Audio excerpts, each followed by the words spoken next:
Hey everyone, I'm super excited to be sitting down with Christian Venables. He's the co founder of Radical Realities, a groundbreaking VR and AR group that's building immersive worlds for brands like Disney, Coachella, Meta, and Walmart. If you know me, then you already know I'm a big time skeptic of anything that smells like the metaverse.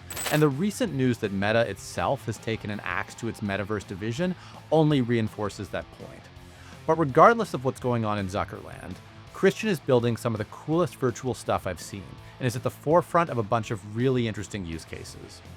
I want to ask him what he's seeing that I'm not. Are there real uses for this stuff that are more than gimmicks? And should this tech be back on our radar in 2026? Let's find out. Christian, thanks so much for being here. Super excited to have you. Just jumping right into it, I wanted to talk about XR. I wanted to talk about the metaverse. Now, the metaverse in particular has had its brand take a beating in the last handful of years. And, I'll be honest, I'm one of the people holding the club, I have to say. But I wanted to ask you, what are some of the use cases or, aspects of the technology that the average person might not know about that you're most excited about? It's a great question, and the phrase will definitely get rebranded sooner or later. It's definitely a vision that a lot of people are heading towards, and it's definitely a future that we'll get to eventually. It'll just be called something differently, absolutely. And for me, it's in two separate kind of parts. There's the 3D explorable world side of things, which is previously what it was really known for, and that was very exciting. We did some great partnerships there and built some great worlds for people to explore and learn and get together and do virtual conferencing. And it had its moments when we we're all stuck inside. But for me, the actual future side of things and what I want is it'll manifest and it'll come around again when we have the glasses that actually meet these kind of requirements and expectations that we have. So I can definitely, as a designer, imagine different pieces coming together and being able to walk around my real space and have these 3D spatial anchors in different locations. So gone away with the specific screens, but your computing is everywhere, and you'll be able to go to a specific location, and that's where specific documents will be, or your calendar's on this wall, or if you're learning or you're going through specific education or school, you can have physics on one wall, chemistry on another, and biology on another, and be able to spatially learn and understand and be able to go to that specific location. And things like that in the home, in your kitchen, you'll have kitchen based 3D anchors for certain things. So recipe books, etc., etc. So this vision, which we're definitely heading towards, of being able to get to that kind of future, is what it definitely excites me the most, and how I can be creative in that space and utilize those tools to either be as efficient as possible or just have as much fun as possible. So you mentioned, it's a really compelling vision, and you mentioned a few use cases there, and you also mentioned this notion of glasses, right? That when we're talking about, what sounds like augmented reality, it comes down to the glasses that you're using, and you mentioned that they're continuing to get better, but you know. From your perspective, what's kind of the state of this hardware right now? What's come out in the past year or so that has you excited? What should people know about in terms of where it's at? And maybe on the other side, what's still to come? Like what's not quite possible yet with the current technology? Yeah, I think it's a really poignant topic. So I was very lucky enough to go to MetaConnect this year and try their new display glasses, because they have clearly demonstrated that particular leap. They have that full spectrum in my mind of the VR headset with the Quest 3, and the fully immersive side of things, where you can create anything you need to or explore boundless worlds and games, and then they completely control the other side. So the Ray-Ban Meta glasses, and now with the added display. So it's really, really interesting having that compute on your face. So I've had these for the last 2 years, and primarily because my daughter was being born, and I wanted to capture my perspective of her growing up without her realizing that I'm actually, oh, look, a phone means camera, which means you have to smile. I wanted to capture these moments where I can just record or walk around and listen to podcasts and still have my ears free, for example, when parenting and being a dad. So it's been really interesting having that technology there, where I don't have to reach into my phone. And I really feel like the display glasses and this little milestone that we're at now, it's definitely gunning for things like replacing the Apple Watch, for example, where I obviously have one of those as well as a tech guy, and being able to have all of my notifications on there has allowed me to streamline my life and unsubscribe from things that I don't need, and being able to access that and have it seamlessly connected to my space and my world means that I can do what I need to do and be connected, but I can also switch that off as and when I need to as well. So that's where I think we are now. And I think a year ago, Orion was demonstrated as full AR spatially anchored glasses. And that's really, really interesting because we're eventually going to have a pair of glasses in a form factor like this that has all day battery life, but also the compute power to be able to do exactly what the Quest 3 does now, and that fully immersive environment. And I imagine they're going to be maybe even a slightly larger version. Imagine Back to the Future 2 dock sort of chrome visor across the face, or a simple ski goggle, very lightweight, that you can actually wear all day. And that then gives everyday access to most people for 3D. And that's what's really missing at the moment. And one thing I was disappointed at, but very happy about with the announcement of the Apple Vision Pro was that the confirmation of the direction that they're heading in, that this technology that I've been playing with and investing in for a number of years, that it's actually been recognized and heading in that area of development. But the downside for me was most of the 90% of the experiences in there were flat 2D iPad screens in 3D space. I want more 3D. I want people to access that and play around with that, because if you've been in a VR headset, you know what it's like. And that's the hardest thing when you're trying to convince others of the possibilities. They put it on their face and they go, I get it. I understand now. But until they have, it is very difficult for people to understand how that fits. So that's one of the tricky parts I find is it's so experiential, right? Like you kind of have to put it on your face to experience it. And, for the Meta glasses or some of the things you're describing, probably most of our audience hasn't had a chance to wear them yet. And, I'm curious because these types of glasses, there's been waves of them for, all the way back to at least, Google Glass, probably, close to 15 years ago. And so for people who haven't experienced it firsthand, um, how would you describe it to them in terms of why this time is different or starting to be different if they're skeptical from the waves of the past? No, it's a really good point. Definitely diving into this a little more, being able to see what notifications come up as and when they do is really interesting. So for those that haven't either seen them, basically it's only in one eye that you have this display.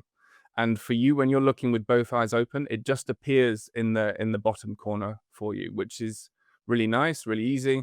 And one of my co-founders and I were both doing the same glasses experience, and we were like, what are the social impacts of this when you're walking around and you're both reading notifications but you're looking at each other face to face? What does that look like? And your gaze seems to go down to their left shoulder, so you can actually see when people are making eye contact with you or reading these notifications that are coming in. But having the use of things like Google Maps, for example, or similar mapping, where you have a little overview of where you need to go, little left and right arrows are really, really useful and really clear to be able to pull in those technologies as and when you need it. And it's a whole new approach for notifications, and no one wants this dystopian world of covering the entire space in ads and bright colors and flashing, vying for your attention. You want a very nice, clean, streamlined approach that just a gentle little nudge. This might be urgent. So things like the first 5 words of a message is going to be the most important going forward, if this is the main way that this is actually delivered to you. But overall, it was a really nice experience. The glasses don't feel any different to what I've got on now. They look a little slightly thicker in depth and also in some other areas, but they are a really nice pair of glasses. But I think what really stole the show was the neural wristband. The glasses is just half of the actual journey. The neural wristband, basically, it's just a wristband that really understands the gestures of your hand. So you can do these essentially micro gestures or swiping your thumb along your finger to go left and right, and then sort of tapping your finger and your index finger as a way of navigating this little menu that you have in the corner of your glasses. So it's really, really nice to be able to come in and start to very quickly and very seamlessly, like the reaction speed was very, very quick. You'll be able to swipe through the menus, click. And what was really nice is when I was trying to take a photo, the little display shows a preview of what you're seeing. Because at the moment, one of the cameras is slightly off-centered for these glasses, and sometimes you can't quite line up exactly center. But with the displays, you can actually see where you are. And the nicest thing is if you just pinch and rotate your hand, it zooms in, and so you've really got this physical dial motif, if you like, that is actually controlling how that works. And same with zooming in on photos, adjusting volume.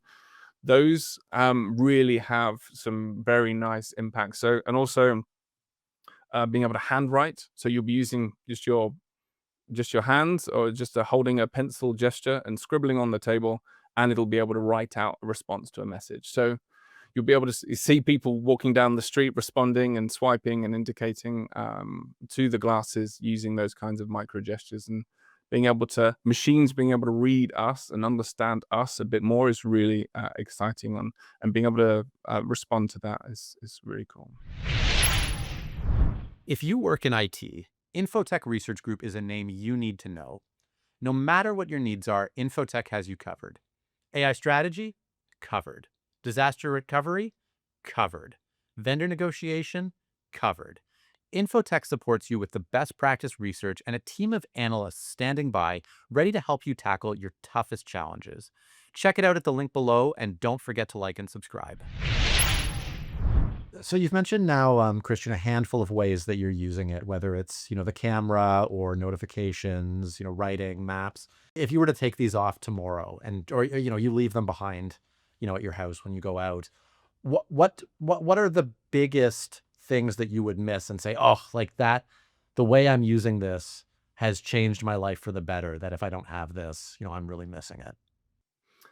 Yes, it's almost the thing with the latest technology and having it now and getting used to it, and society, relying on your phone, Google Maps, and all of these things. It's as soon as you take it away, it's an instant shock to the system. Everybody knows, you leave your phone at home. Oh no, I can't continue. They've got emails on there. I've got messages. I've got my diary. There's just everything. So the more reliance that we have on the technology of those glasses going forward is going to be the same approach. You leave those at home, or when commuting in London, for example, you leave your noise cancelling headphones and you're on the tube.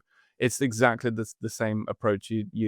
You become reliant on that particular technology, and yes, it feels like a house of cards. These things start to stack up, and suddenly, something goes down and we're all going back to handwriting by candlelight. It's so it's really interesting how reliant we are on these tools. And I have conversations with my wife regularly. She still has a paper diary, but also a full Google Calendar with everything and multiple things syncing. So she still has that two sides of things. And I definitely see, and I've been thinking about this and speaking about this for a while now, but in general with how AI is being implemented, I imagine a rift that is actually starting, and there's these clear two divisions. So on one side we have the artisanal hand sculpted vases. You've got violin making, opera and improv theater, very, very human things, and very with mistakes but relished, and actually that adds value to that,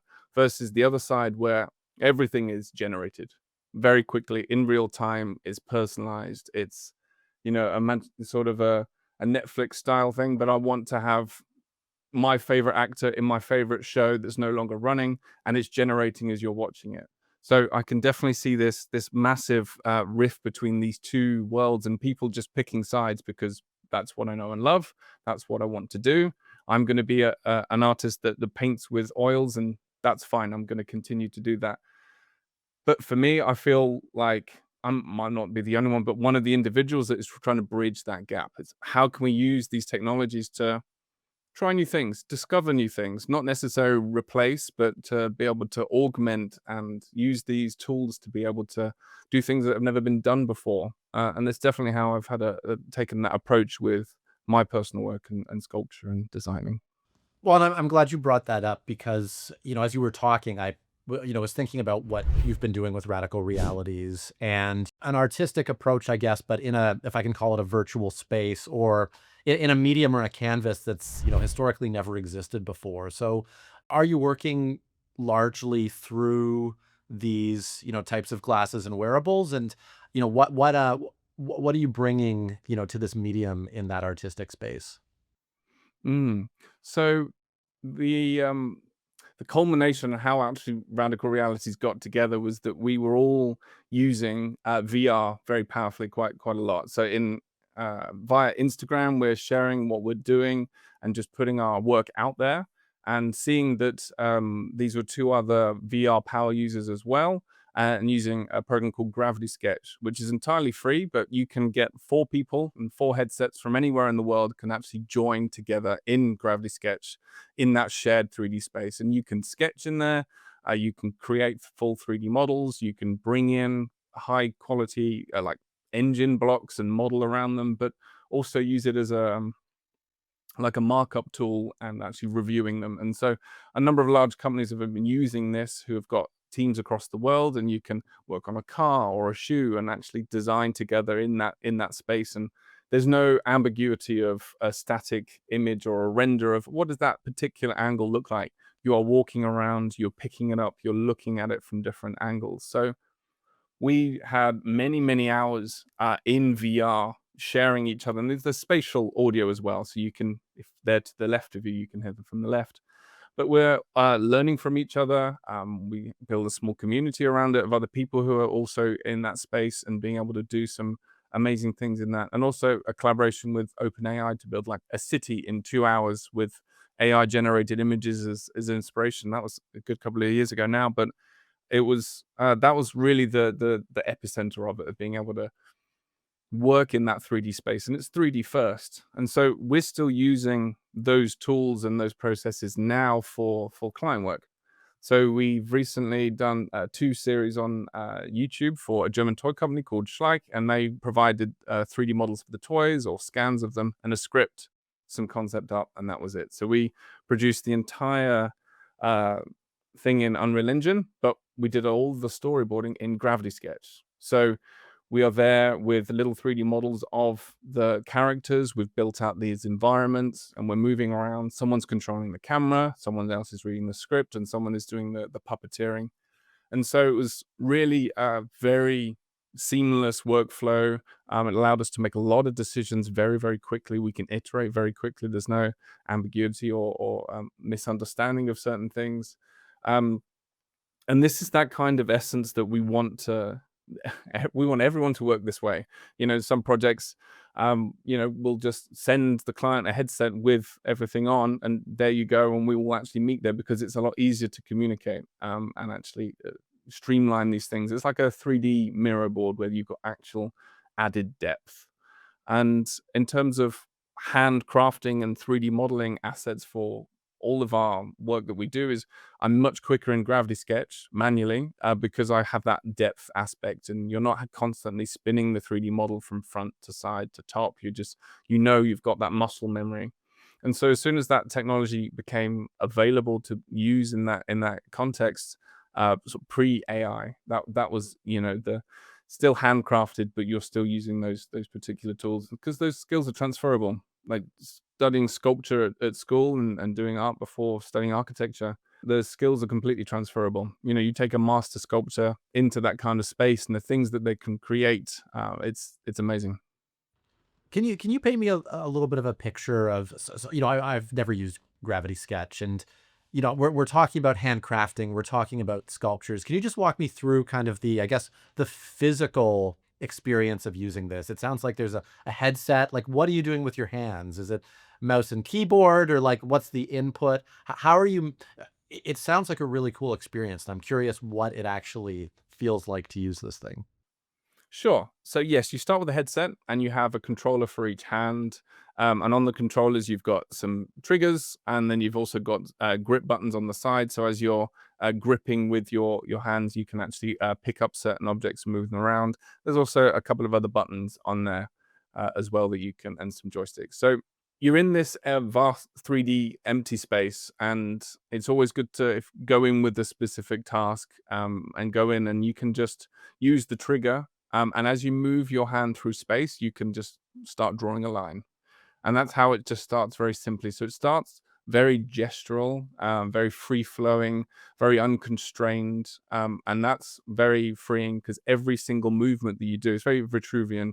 Every movement and arm movements and uh, subtle movement really gets embedded into what you get to produce. And so those are the that's just the basic understanding, but you can also move through that 3D space. So you can anchor it in your own room and then walk around. That's entirely fine, so that you're looking at it. But you can also, in VR, scale is almost immaterial. You can hold both of the grip controllers and you can scale the scene up.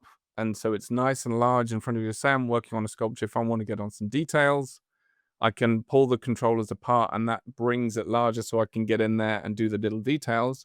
But if I do the reverse of that, it'll scale everything down again so I can make it very small. I can put it on my desk. And so Gravity Sketch can be a white environment in sort of traditional VR, but if you've got a headset that has mixed reality capabilities, you can remove that background entirely and have the space that you're actually in, which is a whole new level of one-to-one scale. I'm going to build something that I'm going to build a chair, for example, that I'm going to 3D print. You can actually use a real chair as a reference for the right kind of heights and ergonomics and be able to sculpt around it.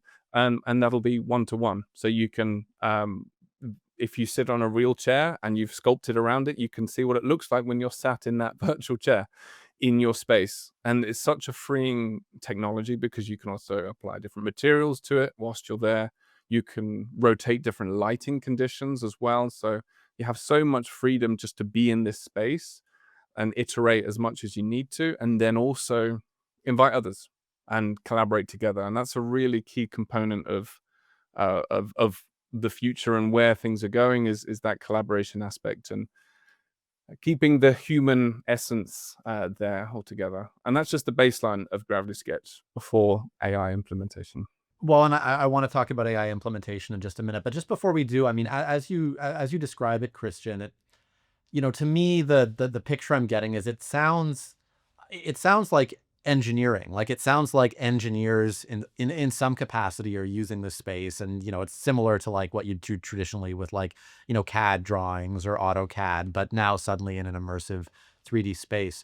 Are we, with organizations you're working with or otherwise, are they starting to employ or contract engineers or professionals at this? And what are some of the cases where they might want to do that?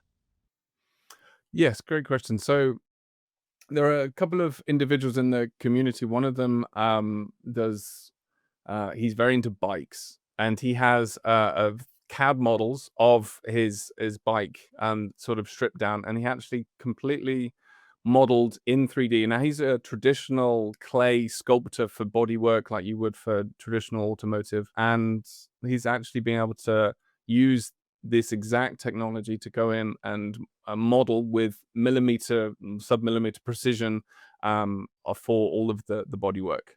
And so it's amazing to go in and watch him work and see what he's been working on, and then actually to see the photos that he sends of the manufactured pieces on the bike as it's going around the track, with all of the stickers Wow. on, the paintwork, and actually out there to be used. So it really is a complete sort of end-to-end process from idea that you get. You can put the headset on, and it can actually be fabricated and implemented in the real world. So yeah, it's a really transformative technology that I'm really surprised hasn't been utilized more. And it really does capture that human element and that actual skill and precise Yeah, that's precise detailing, and yeah, infusing that human touch.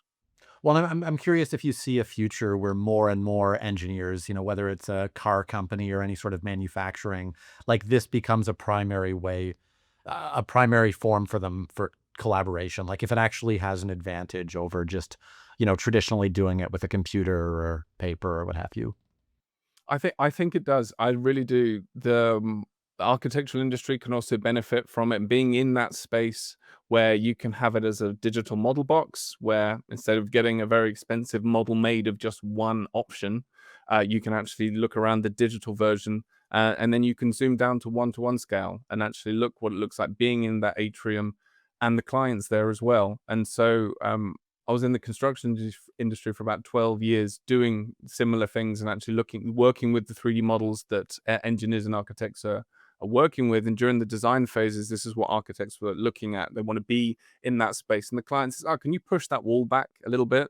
And having it parametrically set up so that the architect can go, yes, of course, and push that back and actually then get to see what that looks like and see different options in real time, and then being able to see what it looks like rendered. So being able to pick different materials in hotel rooms, for example, and pick different hotel rooms and look at the actual view from that particular location. Some of the projects we did in London, it was really, really interesting where you've got that not just 3D models, but the data rich 3D models. So we can actually look at the ductwork and peel back the ceiling and see what is the system in there, and the whole preemptive of, oh, those pipes are actually intersecting with that ductwork. That's a problem. Let's fix that in the design phase to save money and time later on down the line. So it is a technology that's been around a while, but it's now getting so accessible that you just need the headset. Previously, you needed a 2 grand PC and sensors in all four corners of the room. So the technology's been around for a while, but it's now just becoming a lot smaller, lighter, and more accessible. And from a technology perspective, is the technology sufficiently advanced that this could be adopted at scale, or do you think it needs a little bit more revision and advancement from a UI perspective, from just a horsepower perspective, or is the adoption barrier just human? Is it just more people need to try this and see this? I think it's the latter initially. We've got to a point now with cloud computing and streaming and things that we're now getting onto things like Gaussian splatting, where you've got the representation of a 3D model, but it's very lightweight, but it's capturing an entire environment. Adding those over the top of design ready models allows you to check and validate the differences between those two. And when the technology becomes smaller and lighter, it's going to be a lot easier for people to try those things, because unless you're a creative or a designer, these are the realms in which this technology can be very exciting. Whereas if most of your work is sort of spreadsheet or document driven at the moment, you're less inclined to be wanting to do that in 3D. Mouse and keyboard, fine. But for me, I feel the mouse and keyboard definitely has an expiry date with being able to talk to computers and being able to just come in and have that sort of commanding gestural movement to guide either AIs or the geometry in a very specific way to be able to get what you want. The computing there is fine. We're gonna be able to stream stuff, and stream a lot of the heavy lifting in the 3D models, and it is cloud rendering now, but it'll soon be cloud generated. So it'll be that mixture and that world of being able to input a 3D model for AI generation is also giving that context that it so needs. So let's follow that thread for a little bit on the AI generation, because it sounds like, as you describe it, there's sort of a pre-AI world here and set of capabilities, and then post-AI. So you mentioned city generation with OpenAI, but can you give me a little bit more flavor of what, AI generated content looks like here and opens the door to in terms of capabilities? Mm. This is what I'm most excited about. And for the last year, I've wanted to implement and see how we can fuse XR and AI together. And then what do those two fused? What industries and sectors can they help influence and improve? Because there's tons of improvement to be had, and then there's automation side of things as well. So being able to come in, it all started with an experiment. So there was a tool that came out called Krea, which is a web-based image generation tool, but it started with real-time web-based real-time generation. So you could move some shapes around on the left side of the screen, which was the input, and then on the right, you'd get the real-time image generation. So as you move the circle around, that circle is then actually moving in that generation. So I was looking at this tool and I was going, right, I want this in VR. I want to be working on a sculpture and I want Krea to see what I'm sculpting and I want it to feed me inspiration whilst I'm sculpting. I want to be in this environment. I want to see what human AI feedback loops would look like. What does that collaboration look like? What does that partnership look like? And so I did exactly that. I set up a virtual camera whilst I'm sculpting.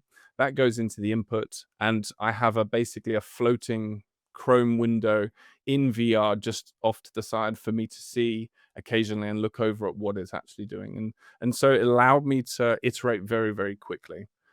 As I'm making changes, it's improving it and coming up with different suggestions. As I'm changing different materials or even different lighting conditions, so just rotating the lighting or the background that is affecting the lighting, give me some really crazy results that I was like, okay, this is it. This is a whole new direction. That's great. You're discarding most of it, but you're taking the bits that are there and we can just improve so much quicker. It's was an efficiency guided approach on being able to do these kinds of things. And the mind wonders about how we can bring in multiple AIs trained on different tasks to help with different things. If I'm designing a car in this exact environment, I could use a 3D selection box over the headlights, and I'd say, generate different options just within that zone, and you assign one AI just to do exactly that. I want it to be a bit like a 1970s Camaro style, that merge this with this, and it's happening all in real time. And this is the kind of future that I think we're very close to. I can see we're connecting these nodes of that's my ideal design environment. I want to be orchestrating these and this sort of agentic workflow of being able to get to the final result quicker, because it's just a problem solving. A brief is just a series of parameters and constraints, and you just have to keep shaving off the no, no, no, no, no, and navigate through that path to get to that end result. And I'm in the very privileged position where I know what I want, and I can see these things, and going through hundreds and hundreds and thousands of images of AI generated images, and I know what looks good, and I know what I want to achieve, so I can very quickly merge. Yes, take the best of breed of this option 12 and 24, and then start the whole process again of merging those and having this hierarchy family tree system. So that's how I work with image generation, but I want that in 3D and being able to do that. And then again, going back to spatially having the options, I've got option 12 on my left, 24 on my right. Let's have a look and see, and being able to go through that, because anything that's designed in 3D has many, many aspects that can be tweaked. So yeah, very exciting. It's a really exciting prospect, and certainly in relation to our conversation so far about engineering and architecting, you can see how it can rapidly, as you said, improve efficiencies, or help you realize ideas, or the kind of unleash the creativity that you already started with. You mentioned starting to think about applications for different sectors. I'm curious, as you reflect on this, if there's any sort of most obvious sectors or applications that you think would be early adopters here. Hmm. I think the one that would benefit most, and this is becoming a recent father, my daughter's nearly 2, thinking about the world in which she will grow up in and how she will learn. And I think this is crucial. A lot of people in the AI space are going, what do I teach my kids? But for me, it's just very specifically about how she will be able to learn and what's the best way to do this. And I feel merging of XR and AI in the education space is going to be absolutely crucial. And there's some very big players moving heavily in that direction, and I think that's right. I feel it's the area that needs most improvement. It's still desks and textbooks now, and we have now. Let's replace those textbooks with a headset. Now imagine that headset. It's light, but it's also uh, can be used collaboratively. Again, group work. The whole point of being in school is to socialize and work well with others and group work and understand together. So imagine a giant beating heart in 3D floating on the desk, but you're working with three others in your class and you can really understand, you can see how it's moving, you can live section it, and it's all there in 3D, and you can put your head inside and actually really understand. You're going to learn, and that visceral learning experience is going to be so much more sticky. You're just gonna It's gonna be so much more it's gonna stick so much more than just a textbook. And so if children can learn, or all of us can learn so much quicker in this kind of environment, then yeah, we're just efficiency. We're gonna be able to do that. And so there's that aspect, but you then supercharge that with AI tools. Imagine having um, an AI tutor alongside your real existing human tutor, but over a number of years. So after 3, 4 years, that AI tutor is going to know exactly how you learn in the best way possible. It knows how you failed in the past. It knows where it can push you to get you that extra mile. And it knows how you learn best. Whereas this is the hardest thing for teachers now, as one teacher, you have a class of 30. There are maybe 6 or 7 learning styles, and you can't mix up your teaching approach to be able to do that. And so having this, and again, another conversations just going forward from that is, if every child has their own AI that's linked to the school, and a teacher has their own AI, you can save on marking, because all of the AIs can talk and go upstream to the teacher's AI and actually then start to say, well, look, here we go.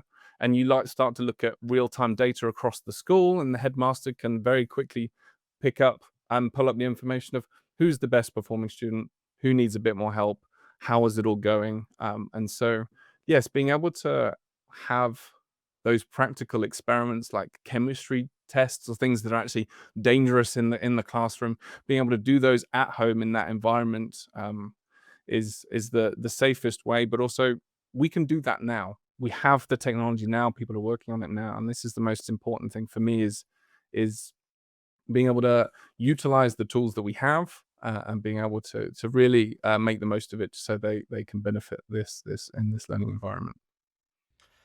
It's it's a really exciting prospect, and you can, as you're talking through it, I'm imagining it, and I've got young kids as well, and so it's exciting to imagine this kind of, new frontier of learning and the excitement that comes with that.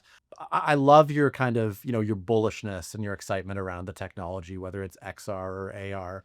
I did want to talk a little bit about the flip side of that, because with any new technology, there's sort of risks and there's things we have to get right.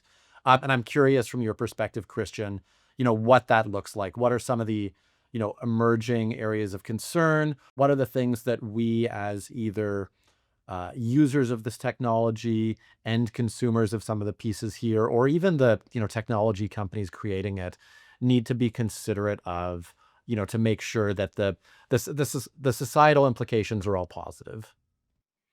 Absolutely. This is the other side of the coin, because there's AI hype in the positive sense and on also the negative sense as well. And there's a lot of concern in the space, and a lot of and it all has to be navigated correctly. Absolutely, we have to has to be tested in controlled areas and before being released to the public. But the the most like the largest implication for me, I feel, is the security side of things. And I'm not a massive security expert, but the fact that you can clone your voice with 3 seconds of audio, and there's this whole image generation side of things. Now we have Flux 2 and Nano Banana Pro out there. We're now getting this going over this threshold of, it's very difficult to believe anything digital now.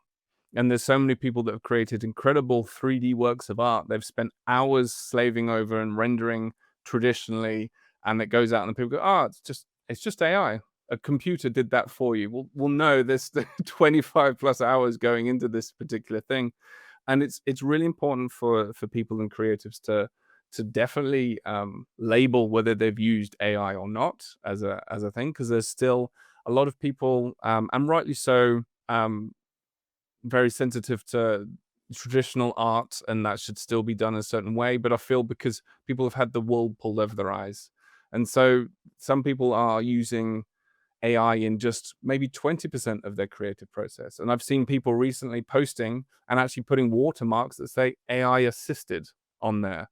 So there is a case of it's not fully AI generated. I didn't type in a magical prompt and there we go, copy paste, off you go. It's actually part of the process. And you can use these tools in any part of a creative process, absolutely. But the main thing is not to just take it verbatim. You can't just copy and paste and expect that to just fly, because people can tell. People can really notice, and they can pick up on that very, very easily. And no one likes to be deceived in this particular way. So yes, being able to clearly label these things makes a huge difference. And this realism, is, it has a lot of problems, because you can very quickly create a video impersonating someone else, in trouble, send money to etc., etc. And we have to educate, and this is something I'm more passionate about now, is being able to educate everyone on these kind of improvements and bring people up to speed with what's possible, so that they know a safe word that is only between you, or safe phrase, or what happened on my 5th birthday. When you're talking to someone on a call, if there's any kind of security concern, is a great way to understand that you're actually speaking. And human verification is absolutely important, because you can now real-time deepfake webcam footage. You can put anyone's face on yours in real time and match the lighting. So it's just educating absolutely everyone, parents, grandparents, about this, because now that we've achieved like complete ultra realism, I think for me is like a future prediction off of this is, when the camera was invented, impressionism as an actual artistic movement grew. It was because that level of realism, of actually sitting there and creating a ultra realistic oil painting of a portrait was great, was no longer needed anymore. So artists created an entirely new avenue, an entirely new movement based on this as their form of expression. And that's what I feel there's parallels, and I feel we're on that cusp of actually being able to shift over that. Now we have the photorealistic AI generated thing, and I think that's a really powerful thing to learn from that particular historical moment, because what's going to come out next? What is the AI post AI equivalent of impressionism that's going to and that had a huge influence on society and how things were perceived. And yeah, it's really interesting. Again, very passionate, but very exciting to see what that potential might be as we reach that side of things there. So And, in my mind, it comes back to what we were talking about earlier with sort of the two paths of the, artisanal, willing to have a premium for anything, handcrafted or created entirely by people, versus the doors opened by AI generated or AI assisted. Now, Christian, for you, I mean, you're an artist, but you're also, a professional designer who, creates content and commissioned works by a series of different organizations. Are you finding the organizations that you work with and want you and your peers creating this content, are they sensitive to what's created by AI, or are they more focused just on the ultimate feel of it, or experimenting? How does AI come into your, I guess, professional process for content creation? it's a very valid point. Basically, we are very upfront about asking it. So some clients, some briefs come in and they're like, absolutely no AI, bold, underlined. We're like, okay, absolutely fine.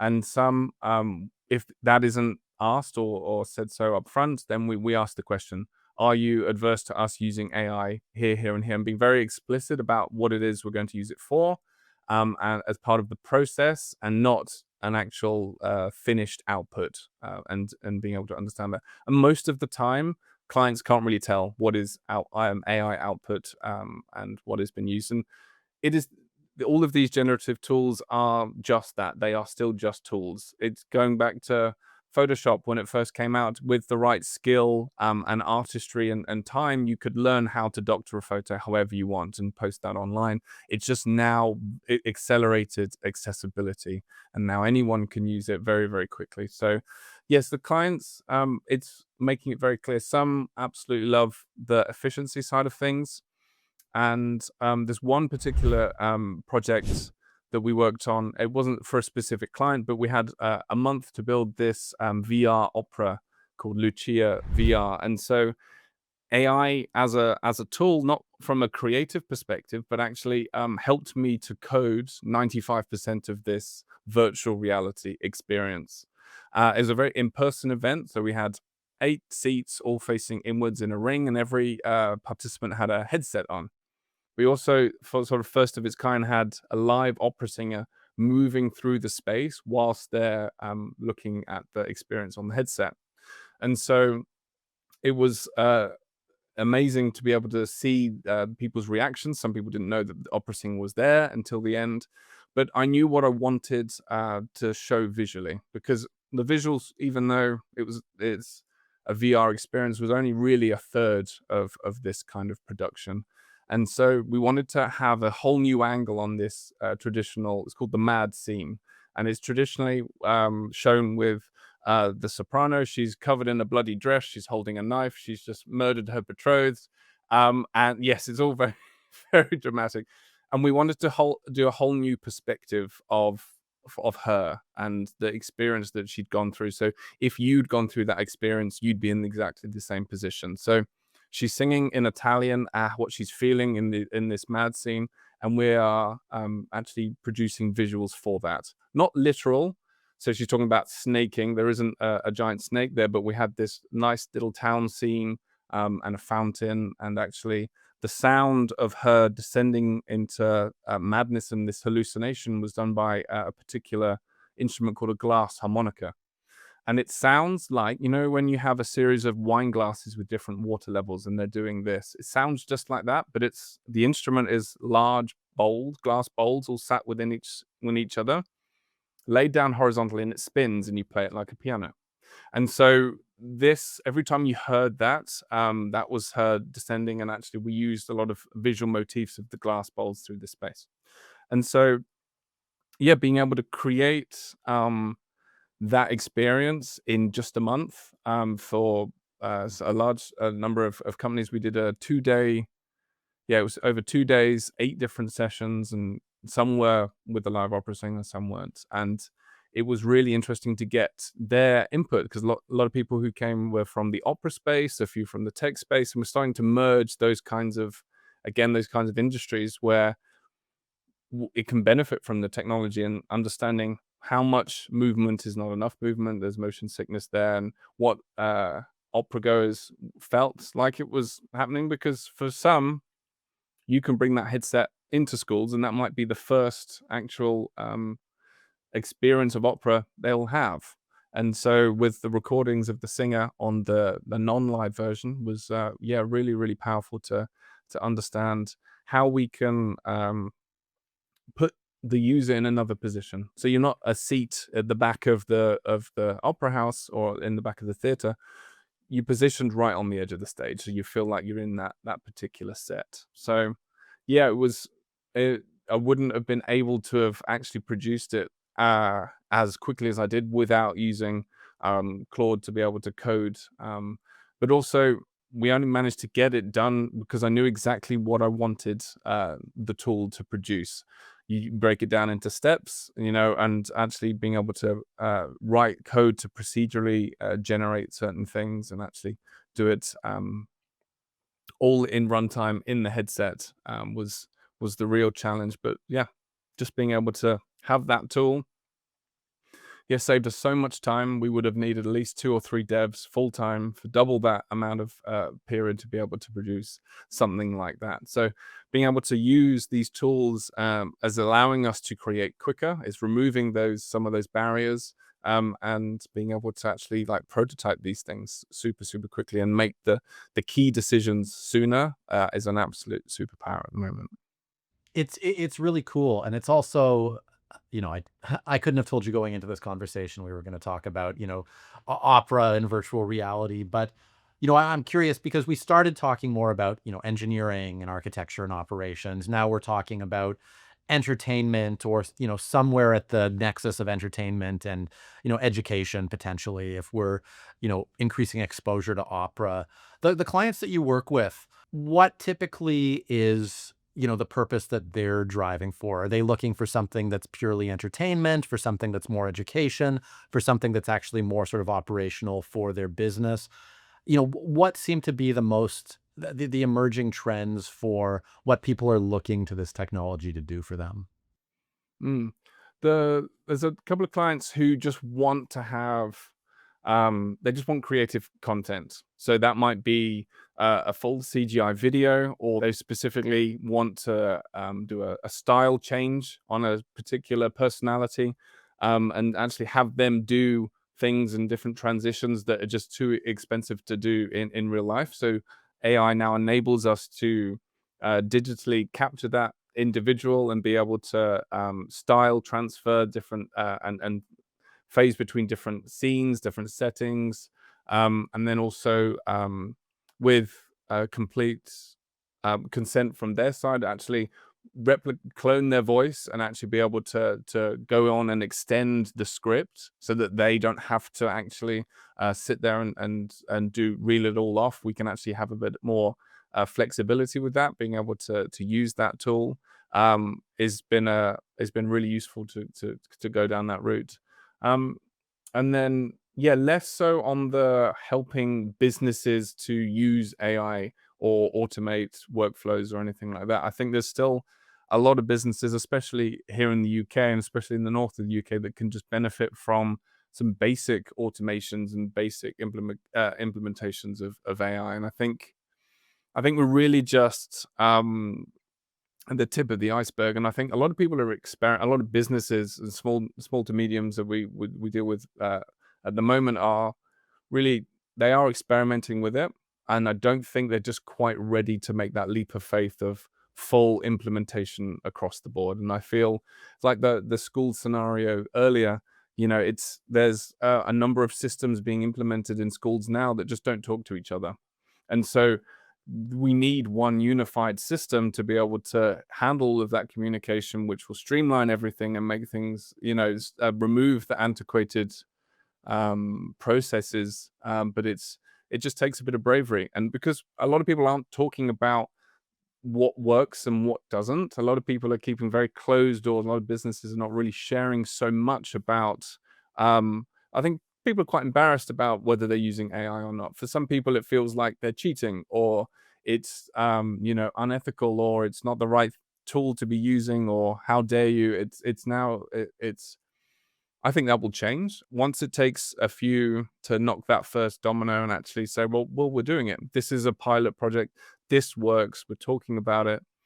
I think that'll really start to help businesses to make that leap, to have that confidence, and to really make the most of what the this technology and its potential can really unlock. Because there's so much that can be benefited. So in that spirit of experimentation and what works and what doesn't, I mean, this is such such early days in this space, and everybody's trying things out. Um, I'm curious, Christian, when you think about people's expectations or understanding of anything around XR, if there's some sort of confirmed doesn't works, like some things that you find people want or expect this technology to do, where you've said, what, we've tried this, that's actually not a great use case for XR, and you have to sort of unteach them some of these expectations. Yeah, we've had a couple of clients come to us in the past and said, we definitely want this. And actually, just by asking a few simple questions, to understand what it is they're actually trying to achieve, we can really then provide a better technology solution for that case. So a lot of people would say, "Oh, I really want a VR experience," but actually, they didn't want headsets on their users because they're too heavy or accessibility, and they wanted like a high shareability. So actually, an AR effect would be the best case to be able to showcase what they wanted to do. And so, understanding what it is that businesses want to achieve for that specific project or campaign, and the wider context can really help identify. Because a lot of these, we work with a lot of agencies that are already running larger campaigns. So for some of the largest brands that we've worked with, there's always been a much wider context, a much wider rollout of specific marketing needs and KPIs that they want to hit, and how these tools and technologies can bolt onto that existing thing. So AR has been for the last 5-6 years really, really powerful tool to be able to have something that loads up within seconds on your device. It's 3D, it's interactive, and it's engaging. So great for user generated content and to actually communicate. I think that the trend that I've been seeing is brands and companies really want to communicate more with their audience. They want to open up that avenue of communication with them, have a bit more back and forth, with more competitions and calling out individuals and making them feel, in part of these campaigns. And it really is, yeah, these technologies can enable. Absolutely, it's very difficult for VR. That's the number one thing at the moment is the devices are still too heavy. This they still get warm, and you have to really adjust them for each user. You have to move the lenses closer or further apart for every person's IPD or interpupillary distance. So, and then there's comfort. And this was where, when we were doing Lucia, we spent a good 10 minutes making sure everyone and every eight participants, they're all comfortable and that they could move their head around freely. Because if that headset moves, or the vision goes blurry, that's it. The experience is blurry for the rest of it. And this is the promise of glasses, where it's all sorted. Minor prescription and being able to put prescriptions in them mean that we've got that accessibility and being able to do all of these things, and it just becomes completely seamless, that integration. Yeah. So for business leaders who are, let's say, XR curious, what would be your advice to them on, the best way to dip a toe in? Where should they get started and how should they get started? Absolutely. If it's a creative business, we'll go with that section first, because I feel that's the easy win, is being able to, if anyone is in the creative space and they want to either view, if they're dealing with 3D full stop, it's an absolute no-brainer being able to bring those 3D elements into the headset and into that 3D space, to just to look at them at the very least, to mark them up, to share with others, and especially having overcoming the geographical differences is really, really very, very powerful. And that's the really quick and easy wins, being able to just iterate, just design and communicate with each other. In that case, you can still in that environment do 2D things. Absolutely, if you're doing sticky notes on a whiteboard kind of exercises, or just trying to plan things out, having all of that there is great. And Gravity Sketch as a tool also has a web-based window into that 3D space, so they can still fly around without a headset. Or if someone has VR nausea, which is still a thing, sadly, you can still go in and use a little laser pointer and add stick it notes into this 3D space, as people are designing. So it really is just removing the friction, and some of the bureaucracy of paperwork and back and forth and versioning, when you can just do it all real time in these kind of sessions very, very quickly. If you're a non-creative business, it's a hard sell, and we're not at the point where we can telepresence holograms in a really nice way yet. Meta's been working on codec avatars and eye tracking and face tracking to be able to get those things in, and then there's many others working on those kinds of things as well. But yeah, it's until until they're in a lighter form factor and these dots are starting to come together. Yeah, it's interesting. There's some other immersive experiences where you have screens, but you might have gloves or controllers and still be able to control things happening in that 3D space, but we're missing this Tony Stark, 3D hologram style. And until that comes, that's the race. What's going to get there first? Super lightweight glasses or that? Either way, the way we interact with 3D, being able to pick it up and immersive and being able to do those kinds of things is really key, because things like VR training, you can jump in and yeah, you can do 30 hours of a simulation of a particular dangerous exercise, for example. And actually your mind doesn't can't tell the difference between these simulated things that you've done and actual memories. So when you're going in and doing the real thing, you feel like you've done this before. And it becomes a lot more sort of muscle memory orientated. So these kind VR and those kinds of things. So some clients have really been looking into that VR training side of things. So what can be supplemented with their existing training system that we can actually have an option on the side to then do some simulated things, and that can be done in sessions and group work and multiple people in that space, and all of that can be custom built and even quicker now with these AI tools as well. So there's a whole enterprise section there for XR. Absolutely. My work for now is moving more into iterating the 2D image side of things, then running that through image to 3D tool, and then bringing those 3D elements in, and then being able to sort of chop and change and really play around with those and that feeds in really well to just the production side of things. If a 3D model that you can generate so much quicker than doing it by hand means that if it gets you 80% or 60% of the way there, then it's a really great starting point, because some people go into VR and XR and into that blank space and just they get sort of decision paralysis. Like, what do I do first, and how do I start this, and how do I approach this? So anyone going into XR should really go in with a specific goal in mind and specific task, bring in reference images, reference 3D models, whether AI generated or not, and being able just to start that process is, yeah, because a lot of people just see it and don't try it, and you have to try it to really understand. So cool. Christian, I wanted to say a big thanks for joining today. This has been really interesting and insightful, and I appreciate you sharing all your experience with us. My pleasure. Thank you for having me. If you work in IT, Infotech Research Group is a name you need to know.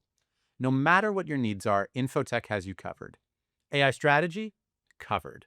Disaster recovery? Covered. Vendor negotiation? Covered. Infotech supports you with the best practice research and a team of analysts standing by, ready to help you tackle your toughest challenges. Check it out at the link below, and don't forget to like and subscribe.